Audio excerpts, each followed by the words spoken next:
Dear students, today we are going to study about petroleum.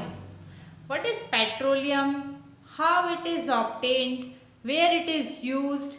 How it is refined? ये सब कुछ आज हम इस वीडियो में पढ़ने वाले हैं.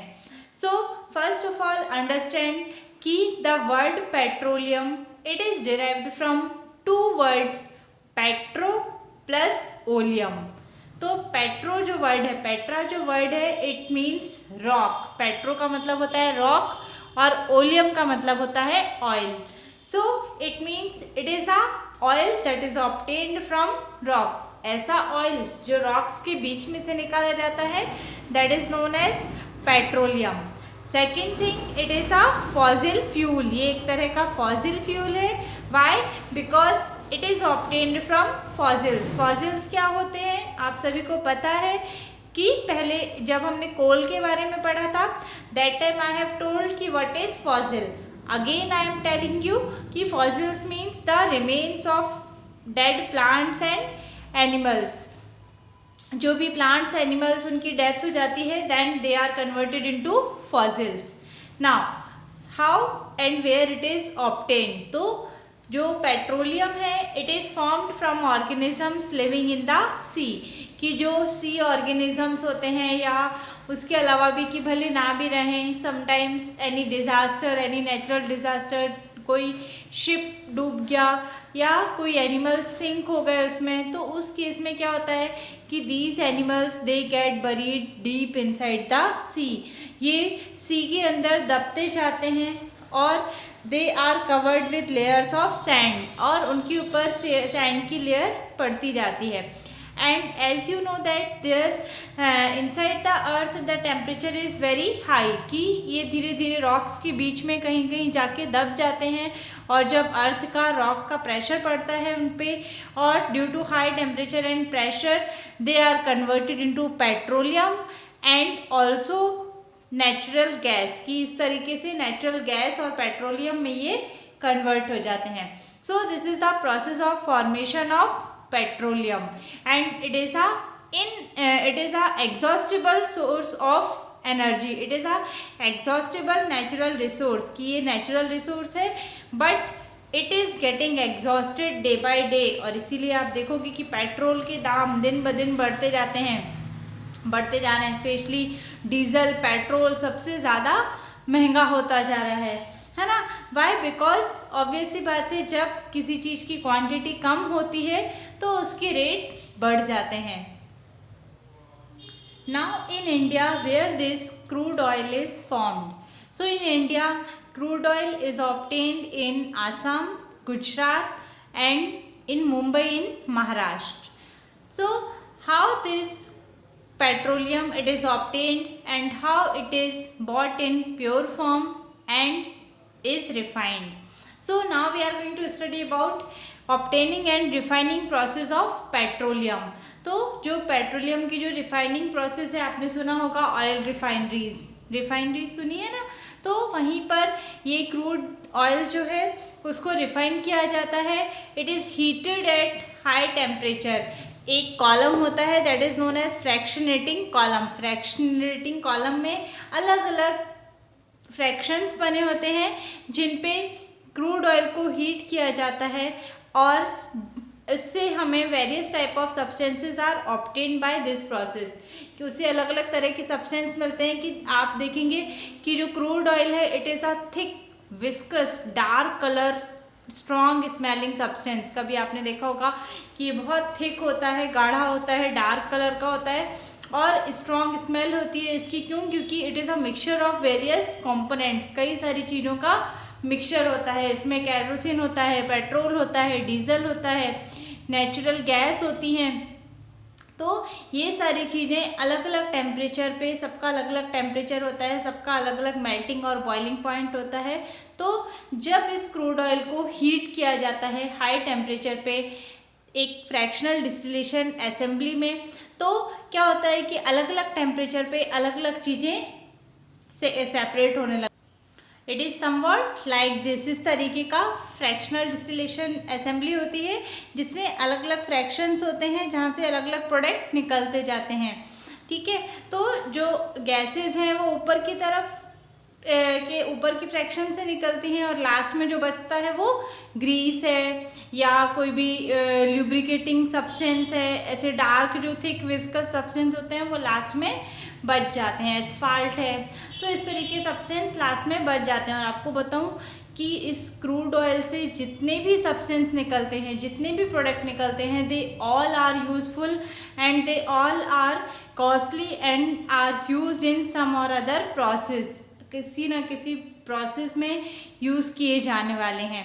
So it is a quite costly and difficult process. और फाइनली जो नेक्स्ट प्रोसेस होती है that is known as refining. Refining में क्या करते हैं, it is a process of purification of this petroleum.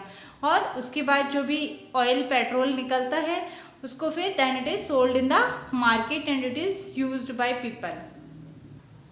So as I have told कि a number of substances are obtained while refining of petroleum, जब उसकी refining की जाती है so various kind of substances are obtained and they are known as petrochemicals। ठीक है, petroleum से obtain होते हैं and therefore they are known as petrochemicals की various type of synthetic substance और उनसे कई चीज़ें बनती हैं, फर्टिलाइज़र्स बनते हैं, प्लास्टिक बनती है, पॉलीमर्स बनते हैं। So it is very useful. उनमें से कुछ constituent it is given in table as you can see कि कुछ की मैंने आपको लिस्ट बताई है and here are the products and their uses. तो सबसे पहला जो प्रोडक्ट ऑब्टेन होता है that is LPG, natural gas निकलती है उसमें, है ना। एलपीजी है, सीएनजी है, it is obtain and it is used in domestic fuel.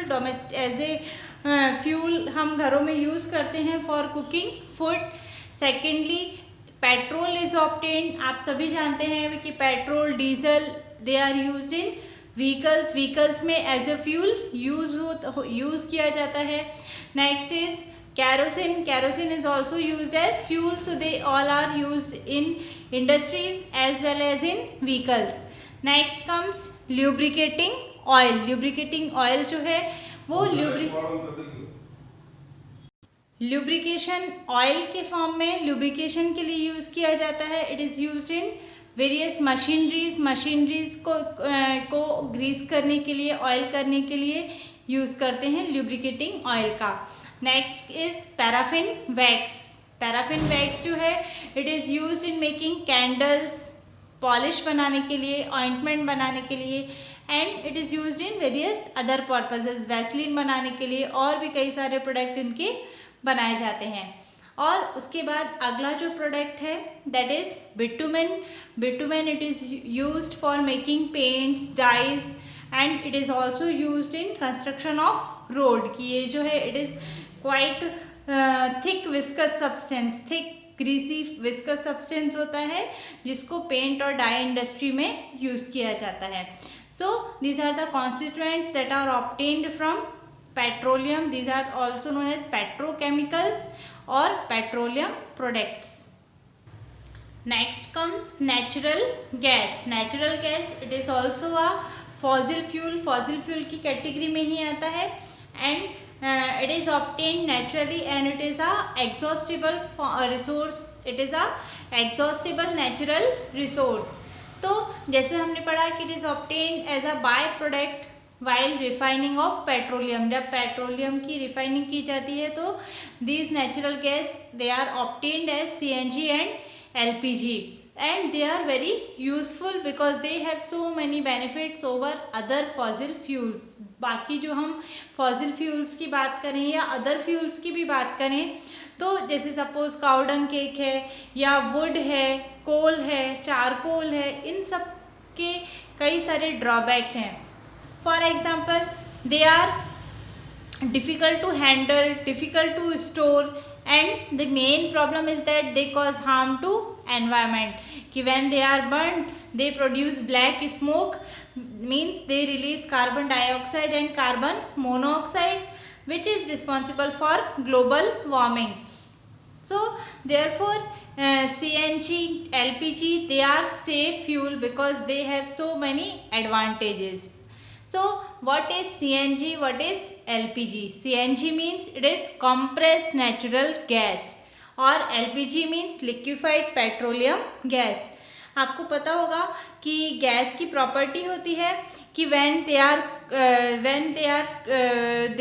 given high pressure, बहुत ज़्यादा प्रेशर दिया जाता है, then they are converted into liquid, compress किया जाए, so they are converted into liquid and then they can easily be filled into cylinder. सिलेंडर में easily fill की जा सकती है और ट्रांसफर थ्रू पाइप्स, पाइप के थ्रू ट्रांसफ़र कर सकते हैं. तो इट मीन्स कि it is easy to handle, use and store. Now what are the advantages of natural gases? First, it is a clean fuel. जैसे मैंने बताया कि इससे पॉल्यूशन नहीं होता है. It is a pollution free source of energy. It is eco friendly in nature because it do not cause air pollution. Next, it is easy to handle, use and store. Easily आप इसे cylinder में भर के कहीं भी लेके जा सकते हैं, जबकि ऑयल्स में एक रिस्क रहता है, टेंशन रहता है स्पिलेज का, तो it is somewhat difficult to handle and store, है ना. Now what are the uses of this natural gas? तो it is used as domestic fuel and it is used in vehicles. जैसे जो LPG है जो हम घरों में यूज़ करते हैं वो LPG गैस होती है ना. आप देखेंगे कि आजकल सबके घरों में गैस, LPG गैस का ही यूज़ करते हैं. कि पहले ज़माने में लोग कोल, चारकोल, चूल्हा, स्टोव ये सब रखते थे, but now everyone is using to LPG. ऐसे ही CNG का यूज़ लोग व्हीकल्स में करने लगे हैं. क्यों? क्योंकि पेट्रोल डीजल एक तो महंगे हो रहे हैं, दूसरी बात कि they cause pollution, it is not eco friendly, है ना. तो इस वजह से we are moving toward CNG use की जाने लगी है व्हीकल्स में. Now in India where these natural gases are found, so it is mainly found in Tripura, Rajasthan and Maharashtra, और बाकी कृष्णा और गोदावरी के बेसिन्स में भी ये नेचुरल गैस मिलती हैं. So students, as you all know that fossil fuels या exhaustible source of energy, they cause harm to environment as well as they are in limited quantity. So it is necessary that we should aware people and we should also become aware and use that fuel wisely. कि हमें उसको properly wisely use करना चाहिए और लोगों को भी उसके लिए अवेयर करना चाहिए कि एक once it get finished, एक बार अगर ये ख़त्म हो गया, so it will not be formed again. So therefore so many associations, so many people are working on it. उन्हीं में से एक है PCRA. आजकल ये जो एसोसिएशन है ये कई सारे क्विज़ कंपटीशन और भी कई सारे अलग अलग तरीक़ों से स्कूल्स में बच्चों को, लोगों को अवेयर करते हैं ताकि लोग इसके लिए अवेयर हों and they should try to conserve fuel, है ना. तो इसका फुल फॉर्म है petroleum conservation and research association. ये जो एसोसिएशन है ये वर्क करती है कि how we can conserve fuel, कैसे हम फ्यूल को कंजर्व कर सकते हैं. So some tips I am going to tell you कि जैसे मैंने बोला कि ये लिमिटेड क्वांटिटी में है और अगर हम इसे कंटिन्यूसली यूज़ करते रहे so future generation will not be able to use it. तो सबसे पहली चीज़ की रेगुलर मेंटेनेंस ऑफ व्हीकल्स, की अगर आपके व्हीकल रेगुलरली मेंटेन रहेंगे, सर्विसिंग प्रॉपर होती रहेगी तो वो ज़्यादा फ्यूल कंज्यूम नहीं करेंगे, है ना. Second is put off engine at red signal in traffic, कि जब आप ट्रैफिक में फंसे हुए हो तो अपना इंजन ऑफ कर लें सो दैट कि burning of fuel can be stopped for some time. And next, drive at moderate speed and ensure correct tyre pressure. And next is maximise use of public transport, कि आजकल एक luxury का symbol, status symbol बन गया है कि भाई हम अपनी गाड़ी से जाएंगे, ओन व्हीकल से जाएंगे, पर्सनल व्हीकल से जाएंगे, या बाय रोड जाना है, किसी की मैरिज में जाना है तो हम बाय रोड जानते हैं, है ना. We deny the use of public transport, train है, बस है, इसका यूज़ नहीं करते हैं. अगर आप ऑफिस जा रहे हैं तो भी भाई अगर अच्छी पोस्ट पे हैं तो अपनी कार से ही जाएंगे. So we should change our mentality, कि आपको पता हो कि फॉरेन में लोगों ने साइकिल चलाना स्टार्ट कर दिया है. लोग इको फ्रेंडली होने के लिए या अपनी हेल्थ के लिए भी बेनिफिट है कि हम लोग कार से हमेशा घूमते रहते हैं। छोटे छोटे बच्चे देखो आजकल 8th क्लास के 7th क्लास के students they are riding bike without licence, without anything. तो हमारी गवर्नमेंट को भी थोड़ा स्ट्रिक्ट होना चाहिए और हमें भी इतना अवेयर होना चाहिए कि we should not use vehicle, personal vehicle if it is quite necessary. अगर वाकई उस चीज़ की ज़रूरत है तो ही हमें उसका यूज़ करना चाहिए। Either we can move towards public transport, हमें पब्लिक ट्रांसपोर्ट का यूज़ करना चाहिए। So I hope you have understood about this petroleum topic and don't forget to like, share and subscribe this channel. Thank you. Have a good day.